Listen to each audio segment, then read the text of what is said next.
Hello students. So we'll just start off with the second session of this carbohydrates. So in this we just saw what are monosaccharides. So what happens in disaccharides is it's a combination of two monosaccharides. അപ്പോൾ അതിനകത്തെ ആദ്യത്തെ ഒരു example ആയിട്ട് നമുക്ക് maltose എടുക്കാം. Okay. So മാൾട്ടോസിന്റെ structure ഒന്ന് നോക്കിക്കോളൂ. So here you have two sugar molecules. Okay. So this is glucose. രണ്ട് ഗ്ലൂക്കോസ് തന്നെയാണ്. ഒന്ന് ആൽഫ ഡി ഗ്ലൂക്കോസ് കണ്ടോ എച്ചും ഒ എച്ചും the hemi acetal carbon atom oxygen the fifth carbon atom the six carbon atom the fourth third and second okay so alpha D ഗ്ലൂക്കോസും beta D glucose so this is beta D glucose so you have two monosaccharide glucose units both of them are condensed together ദേ ഇവിടെ ഒരു എച്ചും O എച്ചും ഉണ്ട് ഇവിടെ ഒരു എച്ചും O എച്ചും ഉണ്ട് നാലാമത്തെ കാർബൺ ആറ്റത്തിന്റെ ഫസ്റ്റ് കാർബൺ ആറ്റത്തിന്റെ by the removal of a water molecule, they condense together by the sharing of oxygen. So this linkage is between the alpha 1 carbon atom and the beta 4 carbon atom. Beta D glucose in the fourth carbon atom, alpha D glucose in the first carbon atom. ഈ water മോളിക്യൂളിനെ loose ചെയ്തിട്ട് they form a bond okay by sharing of oxygen. This bond is called the glycosidic bond. Okay, so as it is written here, a disaccharide is formed from two monosaccharides. Here two molecules of glucose, then OH of one glucose molecule, right, that is this, condenses with the intramolecular hemiacetal of the other glucose molecule left, and the elimination of water will form an O-glycosidic bond. Okay, so this is a disaccharide unit. Okay, so ഇതിന്റെ reversal എന്ന് പറയുന്നത് you can disaccharide ഒരു നല്ല acid ഒക്കെ ഉപയോഗിച്ച് നമ്മൾ ഇത് ചെയ്താൽ ഈ ഗ്ലൈക്കോസിഡിക് ബോണ്ട് ബ്രേക്ക് ചെയ്തിട്ട് രണ്ട് ഇൻഡിവിജ്വൽ മോണോസാക്കറൈഡ് കിട്ടും. ഓക്കെ, സോ ഇതാണ് ഒരു മാൾട്ടോസ് എന്ന് പറയുന്ന മോളിക്യൂളിന്റെ സ്ട്രക്ചർ. ഓക്കെ, സോ ഇതിനകത്ത് ഈ ബോണ്ടിന്റെ പൊസിഷൻ ഇങ്ങനെ കൊടുത്തേക്കുന്നത് എന്തുകൊണ്ടാന്ന് വെച്ചാൽ അത് ഹെമിയാസിറ്റൽ കാർബൺ അല്ല, ഇപ്പൊ മ്യൂട്ടോ റൊട്ടേഷൻ വഴി മാറാം. So one question that I have for you is this a reducing sugar? What is the criteria for being a reducing sugar? Reducing sugar ആണെങ്കിൽ ഇവിടെ ഫ്രീ ആൽഡിഹൈഡ് ഗ്രൂപ്പ് ആവും. ഇതിപ്പോ ഒരു മോളിക്യൂൾ ആട്ടോ, ഒറ്റ മോളിക്യൂൾ ആണ് ഈ രണ്ട് ഷുഗർ കൂടി ചേർന്നിട്ടുള്ളത്. മാൾട്ടോസ് എന്ന് പറഞ്ഞാൽ ഈ രണ്ട് ഷുഗർ കൂടി ചേർന്നിട്ടുള്ള മോളിക്യൂൾ. അപ്പോ ഈ ഭാഗം നോക്കുക, ഹെമി അസിറ്റൽ അല്ലെ, ഹെമി അസിറ്റൽ ഫ്രീ ആൽഡിഹൈഡ് ഉണ്ടല്ലോ കാർബൺ ആറ്റം 1. ഇതിന്റെ കാർബൺ ആറ്റം 1-നകത്ത് ഹെമി അസിറ്റൽ ഇല്ല, കാരണം എന്താ, അത് ഈ ബോണ്ടിൽ ഇൻവോൾവ് ആയി. So this is a reducing sugar because it has got 1 anomeric carbon atom, free aldehyde. ഇതിലെ ഫ്രീ ആൽഡിഹൈഡ് ഗ്രൂപ്പിലെ ഇലക്ട്രോൺസ് സപ്ലൈ ചെയ്യാനില്ല, കാരണം ആ ഇലക്ട്രോൺസ് ഓൾറെഡി ഈ നാലാമത്തെ കാർബൺ ആറ്റം ആയിട്ടുള്ള ഈ ഗ്ലൂക്കോസുമായിട്ട് ബോണ്ടിൽ പാർട്ടിസിപ്പേറ്റ് ചെയ്തു. So this is a reducing sugar. Okay, so maltose is two sugar groups, glucose groups joined together. ഇത് ആദ്യത്തെ ഡൈസാക്കറൈഡ്. ഇനി കുറച്ചധികം കോമൺ ഡൈസാക്കറൈഡിനെ കാണാം. ഇത് അടുത്തത് ലാക്ടോസ്. ലാക്ടോസിന്റെ പ്രത്യേകത എന്താണെന്ന് വെച്ചാൽ ഇത് ബീറ്റ ഡി ഗ്ലൂക്കോസും ഇത് ബീറ്റ ഡി ഗ്ലൂക്കോസുമാണ്. ഓക്കെ, സോറി, ഇത് beta D galactose, galactose OH sorry, beta D ഗാലക്ടോസും ഇത് ബീറ്റ ഡി ഗ്ലൂക്കോസുമാണ്. അപ്പൊ ഇവര് രണ്ടുപേരും കൂടി ഇതേപോലെ ഗ്ലൈക്കോസിഡിക് ബോണ്ട് ഫോം ചെയ്തു. പക്ഷെ ഒരു വ്യത്യാസം ഉണ്ട് കേട്ടോ, ഇതിലെ ഗ്ലൈക്കോസിഡിക് ബോണ്ട് N ഗ്ലൈക്കോസിഡിക് ബോണ്ടാണ്. കാരണം OH മുകളിലായിരുന്നല്ലോ, ഇവിടെ ആയിരുന്നു ഈ Hന്റെ ഇവിടെ താഴെയായിരുന്നു OH ഉണ്ടായിരുന്നത് ബീറ്റ ഡി ഗ്ലൂക്കോപൈറനോസിന്റെ. അപ്പോൾ ഇങ്ങനെയാണ് ബോണ്ട് വരുന്നത്. So it is A beta 1,4 glycosidic bond. Beta എന്ന് പറയുമ്പോൾ OH മുകളിലും H താഴെ. ഓക്കെ, സോ ഇങ്ങനെയാണ് ഗ്ലൈക്കോസിഡിക് ബോണ്ട് വരുന്നത്. ഗാലക്ടോസും ഗ്ലൂക്കോസും ചേർന്നിട്ടുള്ളതാണ് ലാക്ടോസ്. ലാക്ടോസ് എന്ന് പറയുന്നത് മിൽക്ക് ഷുഗർ ആണ്. മിൽക്കിനകത്ത് വരുന്നതാണ് ഗാലക്ടോസും ഗ്ലൂക്കോസും കൂടി ചേർന്നിട്ടുള്ള ഈ ഡൈസാക്കറൈഡ്. ഓക്കെ, സോ രണ്ട് യൂണിറ്റ് കമ്പൈൻ ചെയ്യുന്നു ബീറ്റ 1,4 ഗ്ലൈക്കോസിഡിക് ലിങ്കേജ് വഴി. ഇനി ഇത് റെഡ്യൂസിങ് ഷുഗർ ആണോ? ആണ്. കാരണം എന്താ, ഇവിടെ ആനോമറിക് കാർബൺ ആറ്റം ഉണ്ട്. ഓക്കെ, സോ ആനോമറിക് കാർബൺ ആറ്റം ഉള്ളത് കൊണ്ട് ഇത് റെഡ്യൂസിങ് ഷുഗർ ആണ്. സോ അടുത്തത് സൂക്രോസ്. സൂക്രോസ് ആണ് നമ്മുടെ കോമൺ ടേബിൾ ഷുഗർ. ഓക്കെ, ഈ സൂക്രോസ് എന്ന് പറയുന്ന ഡൈസാക്കറൈഡിനകത്ത് ഒരു ആൽഫ ഡി ഗ്ലൂക്കോസും ഒരു ബീറ്റ ഡി ഫ്രക്ടോഫ്യൂറനോസും. ഇതൊരു നമ്മൾ നേരത്തെ വരച്ച സ്ട്രക്ചർ ഇങ്ങനെ തിരിച്ചു വെച്ചേക്കുന്നതാണ്. അതാണ് ഫിഫ്ത്തും സിക്സ്തും കാർബൺ ആറ്റം, ഇവിടെ fourth third second carbon atom. So here you have alpha 1 and beta 2 of fructose are forming the disaccharide. Okay, so alpha 1-നകത്തെ OH ഉം ഈ CH2OH ന്റെ താഴെ വരുന്ന OH ഉം കൂടി വാട്ടർ റിമൂവ് ചെയ്തിട്ട് ഗ്ലൈക്കോസിഡിക് ബോണ്ട് ഫോം ചെയ്യും. So alpha 1 2 glycosidic bond. This is the structure of sucrose. ഈ സൂക്രോസ് ഇനി റെഡ്യൂസിങ് ഷുഗർ ആണോ? അല്ല. കാരണം എന്താ? ഇവിടുത്തെ ഈ H ഇത് ആനോമറിക് കാർബൺ ആയിരുന്നു. ഫ്രക്ടോസിന്റെ C2 ആനോമറിക് കാർബൺ ആണ്.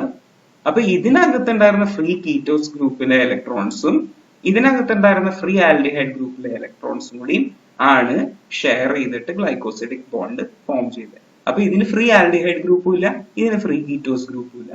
As a result of that, what happens? Sucrose is a non-reducing disaccharide. Okay, so sucrose is a non-reducing disaccharide. Did you get that? ബാക്കിയല്ല. എന്താണ് ഇപ്പോ റെഡ്യൂസിങ് ഷുഗറിന് വേണ്ട ക്രൈറ്റീരിയ? ഫ്രീ ആൽഡിഹൈഡ് ഗ്രൂപ്പും free ketone ഗ്രൂപ്പും. ഇതില് ആ free aldehyde ഗ്രൂപ്പും free ketone ഗ്രൂപ്പും ബോണ്ടിൽ involve ആണ്. So as a result of that, there is no,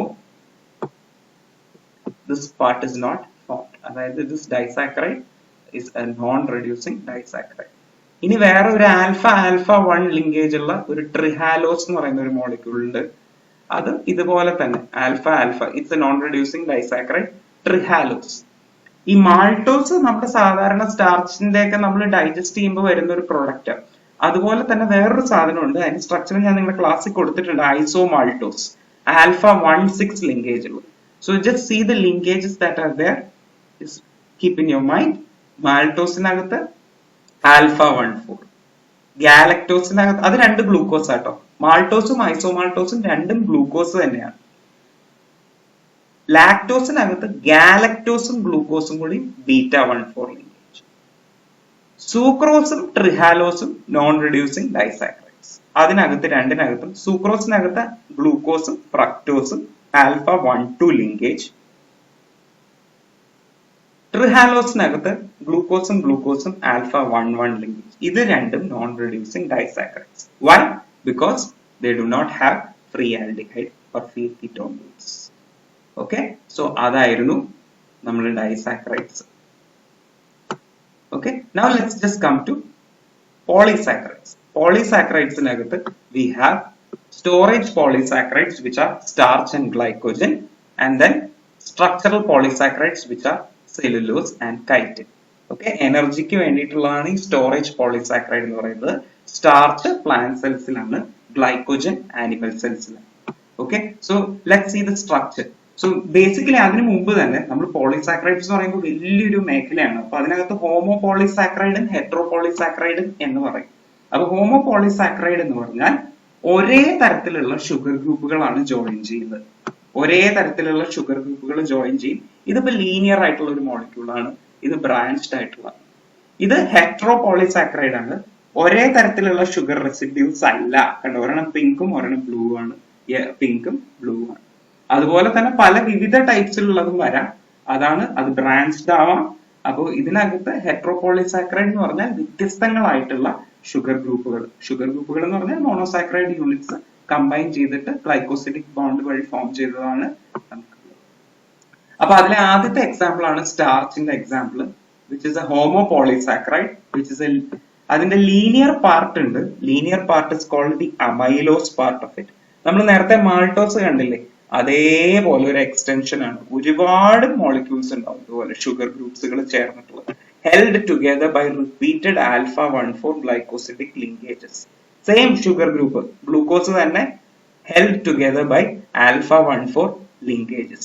ഇവിടെ സൈഡിൽ ഒരു നോൺ റെഡ്യൂസിങ് എൻഡും ഉണ്ടാവും. Okay, so you have a non-reducing end and a reducing end. I hope you know what is a reducing end now. Okay, which has got the free aldehyde group. അപ്പൊ amylose എന്ന് പറയുന്നത് only alpha 1,4 linkages. Okay, which has got one reducing end. അപ്പൊ എത്രയോ unit ഉള്ള sugar residues ഉള്ള ഒരു സ്റ്റാർച്ചിലെ amylose മോളിക്യൂളിനും ഒരു reducing end മാത്രമേ ഉണ്ടാവൂ. ഓക്കെ, അമൈലോസ് മാത്രമല്ല സ്റ്റാർച്ചിലുള്ളത്, there is also these branch points. ഇപ്പൊ ഇതിനകത്ത് കാണാം ഈ ലീനിയർ ആയിട്ടുള്ള പോർഷൻ ആണ് which have only alpha 1,4 linked glucose residues are called amylose. But when the branching comes, it is called amylopectin. Okay, when the branching comes, it is amylopectin. Alpha 1,6 linkage. ഈ CH2OH ന്റെ OH HOH ന്റെ ഇവിടെ water split ചെയ്ത് ഈ 1,6 glycosidic linkage ഉള്ളതാണ് amylopectin ഈ കാണുന്നത്. അപ്പൊ കുറെ chains, linear chains of amylose held together by 1,6 linkage portion is called the amylopectin. അപ്പൊ amylopectinനകത്തെ ഈ റെഡ്യൂസിങ് എൻഡുകൾ പോലും ഗ്ലൈക്കോസിഡിക് ബോണ്ടിൽ ഇൻവോൾവ് ആണ്. അപ്പൊ amylopectinനകത്ത് ഫ്രീ റെഡ്യൂസിങ് എൻഡ്സ് ഉണ്ടാവില്ല. അമൈലോസ് മാത്രമുള്ള ചെയിൻ ആണെങ്കിൽ കണക്കാക്കണമെങ്കിൽ ഈ അറ്റത്തുള്ള first carbon atom which has got the free aldehyde, ഒരുപാട് ഗ്ലൂക്കോസ് റെസിഡ്യൂസ് ഉണ്ടാവും, അതിലെ എല്ലാ alpha 1 is involve in bond, പക്ഷെ ആ ഫൈനലി ടെർമിനേറ്റ് ചെയ്യുന്ന ഒരു റെഡ്യൂസിങ് എൻഡ് അമൈലോസിൽ ഉണ്ടാവും. amylopectin എന്ന് പറയുന്ന യൂണിറ്റിൽ അതുണ്ടാവില്ല. ഇതാണ് സ്റ്റാർച്ചിന്റെ structure. So starch is a polymer of glucose which has got linear chains of amylose and branched chains of amylopectin. Linear chains of amylose are held together by alpha 1,4 glycosidic linkages, and branch points are linked together by alpha 1,6 linkages. Okay, so ഇതിന്റെ താഴെ ഇതിനെ പറ്റി കൊടുത്തിട്ടുണ്ട്. This is a short segment of amylose which is a linear polymer of glucose in alpha 1,4 linkage, and amylopectin has alpha 1,6 branch points. Okay, ഇനി ഈ point ഒന്ന് ശ്രദ്ധിക്കുക. Glycogen has an exactly similar structure. അതിൽ അമൈലോസിനും അമൈലോപെക്റ്റിനും നമ്മൾ വിശേഷിപ്പിക്കില്ല. ലിവറിൽ animal സെൽസിൽ store ചെയ്യുന്നതാണ് glycogen, plant സെൽസിൽ store ചെയ്യുന്നതാണ് starch. രണ്ടിനും ഒരേ സ്ട്രക്ചർ ആണ്, പക്ഷേ glycogen is more extensively branched and more compact. അതായത് ബ്രാഞ്ച് പോയിന്റുകളുടെ എണ്ണത്തിനകത്ത് വ്യത്യാസം വരും. അതെന്താണ്? സ്റ്റാർച്ചിനകത്ത് പോളിമേഴ്സിനെ നമ്മൾ പറയുന്ന അമൈലോസ് ആൻഡ് അമൈലോപെക്റ്റിൻ എന്നാണ്. Okay, so amylopectin is highly branched. Branch points ഒക്കെ 24-30 റെസിഡ്യൂ ഷുഗർ ഗ്ലൂക്കോസ് കഴിയുമ്പോഴാണ് ഒരു ബ്രാഞ്ചിങ് വരുന്നത്. Glycogen similar structure, but it is more extensively branched. എല്ലാ 8 തൊട്ട് 12 റെസിഡ്യൂ വരുമ്പോഴും ഗ്ലൈക്കോജൻ ബ്രാഞ്ച്ഡ് ആണ്. ഇതാണ് ഇത് തമ്മിലുള്ള വ്യത്യാസം. ഇതാണ് നമ്മുടെ മറ്റേ എനർജിക്ക് വേണ്ടിയിട്ടുള്ള സ്റ്റോറേജ് പോളിസാക്കറൈഡ്. നമ്മളുടെ ഭക്ഷണം നമ്മൾ കഴിക്കുന്നതെല്ലാം സ്റ്റാർച്ച് റിച്ച് ആണ്. ആ സ്റ്റാർച്ച് അത് പ്ലാന്റ് സോഴ്സസ് നിന്ന് കഴിക്കുന്നതാണെങ്കിൽ അതിനെ മുഴുവൻ ദഹിച്ച് നമ്മൾ ലിവറിൽ ഗ്ലൈക്കോജൻ ആയിട്ട് സ്റ്റോർ ചെയ്യും. ഓക്കെ, സോ പ്ലാന്റിനകത്ത് ഇത് സ്റ്റോർ ചെയ്യുന്നതാണ്. ഇപ്പൊ എൻഡോസ്പേം, നമ്മൾ റൈസ് കഴിക്കുമ്പോൾ അത് എൻഡോസ്പേം ആണ്. ആ എൻഡോസ്പേമിൽ അടങ്ങിയിരിക്കുന്നത് ഇതേപോലത്തെ സ്റ്റാർച്ച് ഗ്രാനുൾസ് ആണ്. നമ്മൾ അത് ദഹിച്ച് ബ്രേക്ക് ഡൗൺ ചെയ്ത് ഗ്ലൂക്കോസ് ആയി നമ്മൾ ഭക്ഷണം കഴിച്ചു കഴിയുമ്പോൾ നമ്മുടെ രക്തത്തിൽ അമിത അളവിൽ ഗ്ലൂക്കോസ് ഉണ്ടാവും. ഈ ഗ്ലൂക്കോസിനെ മുഴുവൻ ലിവറിലേക്ക് ട്രാൻസ്പോർട്ട് ചെയ്ത് സ്റ്റോർ ചെയ്യുന്നത് ഇതേ രീതിയിലാണ്, പക്ഷെ that is in the form of glycogen. Okay, so അതാണ് സ്റ്റോറേജ് പോളിസാക്കറൈഡ്സ്. ഇനി അടുത്തത് ഇത് ഹോമോപോളിസാക്കറൈഡ് ആണ് കേട്ടോ, ഇത് രണ്ടും. കാരണം എന്താ? ഗ്ലൂക്കോസ് മാത്രമേ ഇതിലുള്ളൂ. ഇനി അടുത്ത് നമ്മൾ വരുന്നത് സെല്ലുലോസ് ആണ്. Cellulose is a polymer. Cellulose is one of the most abundant biomaterials on the earth. പ്ലാന്റിന്റെ സെൽ വാളിനകത്ത് it is composed of glucose. Starch പോലെ തന്നെയാണ്, but see the difference. It is composed of beta 1,4 linkage. ആൽഫയും ബീറ്റയും തമ്മിലുള്ള വ്യത്യാസം എന്താണെന്ന് മനസ്സിലായല്ലോ. ബീറ്റ OH മുകളിലേക്കാണ്, അപ്പൊ ആ ഗ്ലൈക്കോസിഡിക് ബോണ്ട് വരുന്നത് O glycosidic bond അല്ല, ഷുഗർ ഗ്രൂപ്പുകൾ ഉണ്ട്. So cellulose is a polymer of glucose but held together by beta 1,4 linkages. So it is a tough, fibrous, water insoluble polysaccharide which keeps the water stable, plant cell wall stable. Okay, അപ്പൊ ഈ cellular ചെയിനുകൾ ഇങ്ങനെ ബണ്ടന്റ് ആയിട്ട് arrange ചെയ്ത് വെച്ചിട്ടുള്ളതാണ് നമുക്ക് micro fibril എന്ന് പറയുന്നത്. Okay, so it aids in the stability of plant structures and it's a material with high strength and superior mechanical properties. നമ്മുടെ പ്ലാന്റിനകത്തെ സെൽ വാള് എക്സ്റ്റെൻഡ് ചെയ്ത് ഇപ്പൊ മരങ്ങളിലൊക്കെയുള്ള വുഡും ഒക്കെ ഉണ്ടാവുന്നത് സെല്ലുലോസിൽ നിന്ന്. ആ വുഡിന്റെ പൾപ്പ് ബ്രേക്ക് ചെയ്തിട്ടാണ് നമ്മൾ പേപ്പർ കിട്ടുന്നത്. So it is A complete fibrous tough molecule. Okay, so it is A biomaterial with high strength and superior mechanical properties. So this is cellulose fiber. So basic structure would be this. എന്താണ്? beta 1,4 linkage ആയിരിക്കും ഷുഗറിനകത്ത് എല്ലാത്തിനകത്ത്. ധാരാളം glucose residues beta 1,4 linkage വഴി ചേർന്നിട്ടുള്ളതാണ് cellulose. Okay, so that is the difference between cellulose and starch. cellulose-നകത്ത് beta 1,4 linkage. നമുക്ക് തന്നെ അറിയാം plants, നമ്മളുടെ പ്ലാന്റ്സിന്റെ cell വാളൊന്നും നമുക്ക് tough ആയിട്ടുള്ള, ഇപ്പൊ നമ്മൾ പെരിക്കാർപ്പ് എടുത്ത് നോക്കി കഴിഞ്ഞാൽ ഫ്രൂട്ടിന്റെ അകത്തേക്ക് തന്നെ അതിന്റെ തൊലി നമുക്ക് കഴിക്കാൻ പറ്റാത്തത് ഇതുകൊണ്ടാണ്. Because it is made up of beta 1,4 linkage. Every cell in plant has got a plant cell wall. That plant cell wall is fixed by beta 1,4 linkages. This is exactly the reason why plants are unable to move, because each of അവരുടെ സെല്ലിൽ മുഴുവൻ they are restricted by beta 1,4 linkages, and beta 1,4 linkages is responsible for the integrity of the plants. Okay, and അതിന്റെ ഈ വലിയ ആൻജിയോസ്പേംസിലൊക്കെ അത് stem വലുതായി വരുമ്പോഴാണ് നമ്മൾ അതിന്റെ മരം ആയിട്ടൊക്കെ വരുന്നത്. Okay, everything is cellulose. Cellulose ഈ beta 1,4 ഡീഗ്രേഡ് ചെയ്യാൻ പറ്റുന്നത് ചെതല്, നമ്മൾ പറയുന്നില്ലേ ടെർമൈറ്റ്സിന് ഈ beta 1,4 ഗ്ലൈക്കോസിഡിക് ബോണ്ട് ബ്രേക്ക് ചെയ്യാൻ പറ്റും. അതാണ് ചെതലായിരിക്കുമ്പോൾ സംഭവിക്കുന്നത് പേപ്പറിനും മരങ്ങൾക്കും വുഡിനും എല്ലാം. Okay, so that is beta 1,4 linkage. It's a structural polysaccharide in plants. ഇതുപോലെ chitin.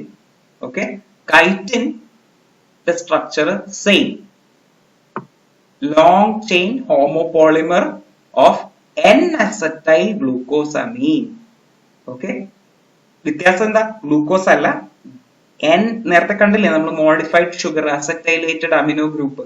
So in chitin you have NHC double bond O CH3. Okay, so ഇതാണ് chitin, polymer of N-acetyl glucosamine, and this forms the tough structure, the exoskeleton, okay, of arthropods. ഈ ദൃഢത കൊടുക്കുന്നത് ഇതിന്റെ ഈ ഷെല്ലുകൾക്കും arthropod. ഇപ്പൊ ഇതിനകത്ത് കൊടുത്തേക്കുന്നത് ഒരു ബീറ്റിലാണ്. ആ ബീറ്റിലിന്റെ പുറത്തെ സെല്ലുകളുടെ ഷെല്ല് ഈ കൈറ്റിൻ കൊണ്ട് നിർമ്മിതമാണ്. Okay, so it is a polymer of N-acetyl glucosamine. ഇതെല്ലാം ഹോമോപോളിസാക്കറൈഡ്സ് ആണ്. ഓക്കെ, അപ്പൊ സ്റ്റോറേജ് പോളിസാക്കറൈഡിൽ സ്റ്റാർച്ചും ഗ്ലൈക്കോജനും, സ്ട്രക്ചറൽ പോളിസാക്കറൈഡിൽ സെല്ലുലോസും കൈറ്റിനും. ഓക്കെ, ഇതാണ് ഉള്ളത്. ഓക്കെ, ഇനി ഹെറ്ററോപോളിസാക്കറൈഡ്സിന് ഞാൻ വേറെ ഒരു സ്ലൈഡ് ചെയ്യാം. Okay, thank you.